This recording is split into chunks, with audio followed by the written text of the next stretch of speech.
মানুষের প্রিয় হতে গেলেও অর্থনৈতিক যোগ্যতা লাগে। যার কাছে অর্থ নেই সেই মানুষটা কখনো কারোর কাছে প্রিয় হয় না। কথাটা শুনতে খারাপ লাগলেও বাস্তব। বিশ্বাস করো, ধৈর্যশীল ব্যক্তির ভবিষ্যৎ অনেক সুন্দর হয়।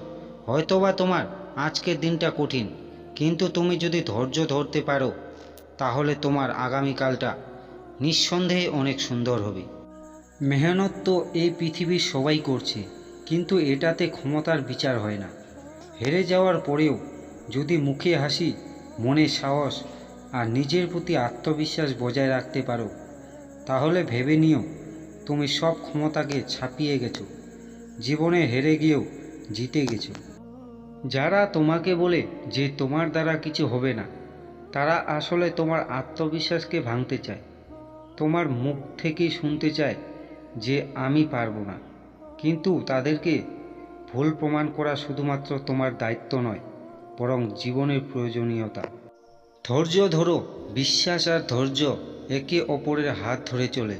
তুমি যখন সব কিছুর পরেও সৃষ্টিকর্তার কাছে বিশ্বাস রাখবে, তখন তোমার জীবনে আনন্দ নেমে আসবে। তখন সৃষ্টিকর্তার উপর তোমার বিশ্বাস থাকবে। তুমি তখন অনেক বেশি ধৈর্য ধারণ করতে পারবে। সৃষ্টিকর্তা অবশ্যই তোমাদেরকে কিছু না কিছু দিয়ে পরীক্ষায় ফেলবে। মাঝে মাঝে তোমাদের বিপদের আতঙ্ক, কষ্ট দিয়ে সম্পদ হারানোর মধ্য দিয়ে। আর যারা কষ্টের মধ্যেও ধৈর্য নিষ্ঠার সাথে চেষ্টা করে, তাদেরকে সুসংবাদ দাও। ধৈর্য মানে শুধু বসে বসে অপেক্ষা করা নয়। ধৈর্য মানে ভবিষ্যৎকে দেখতে পাওয়া। ধৈর্য মানে কাটার দিকে তাকিয়ে গোলাপকে দেখতে পাওয়া। ধৈর্য মানে রাতের অন্ধকারের দিকে তাকিয়ে দিনের আলোকে দেখতে পাওয়া।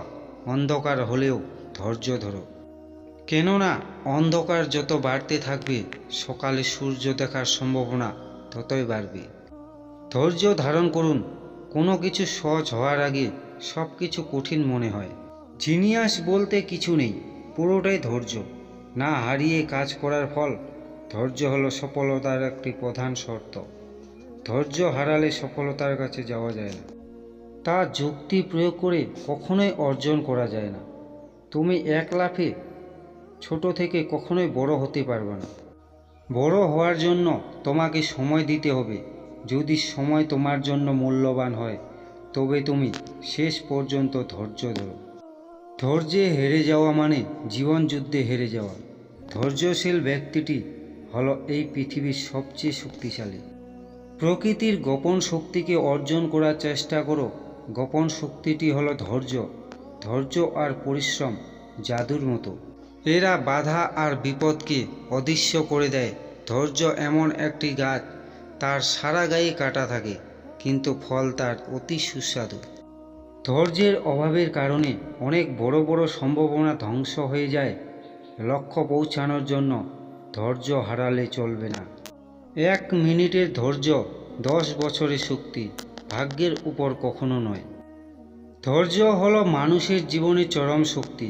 যেমন সম্মান হারালে সম্মান পাওয়া যায় না, তেমনি ধৈর্য হারালে সফলতা পাওয়া যায় না। জীবনে কিছু করতে গেলে ধৈর্য অবশ্যই দরকার, কারণ ধৈর্যহীন মানুষ জীবনে কিছু করতে পারে না। অন্যের সফলতা দেখতে দেখতে নিজের জীবনের আয়ু ফুরায়। অন্যের সম্পত্তি দেখে কখনোই হিংসে করতে নেই। সময়টাকে আপনিও কাজে লাগান, তাহলে দেখবেন আপনিও একদিন তাদের মতো হয়ে গেছেন। গর্ভবতী মায়ের একটি শিশুকে পেটে ধরে রাখতে 10 মাস 10 দিন সময় লাগে, তবুও তার কখনো কষ্টবোধ হয় না, কারণ তিনি আনন্দের মধ্য দিয়েই সময়টাকে কাজে লাগিয়েছেন। তেমনি আপনিও সময়টাকে আনন্দের মধ্য দিয়ে কাজে লাগান, দেখবেন ধৈর্য বলতে কিছু নেই। দেখতে দেখতেই সময় কেটে যাবে, কিন্তু পরিশ্রমকে কাজে লাগাতে হবে। দেখবেন একদিন সফলতার স্থানে পৌঁছে গেছেন।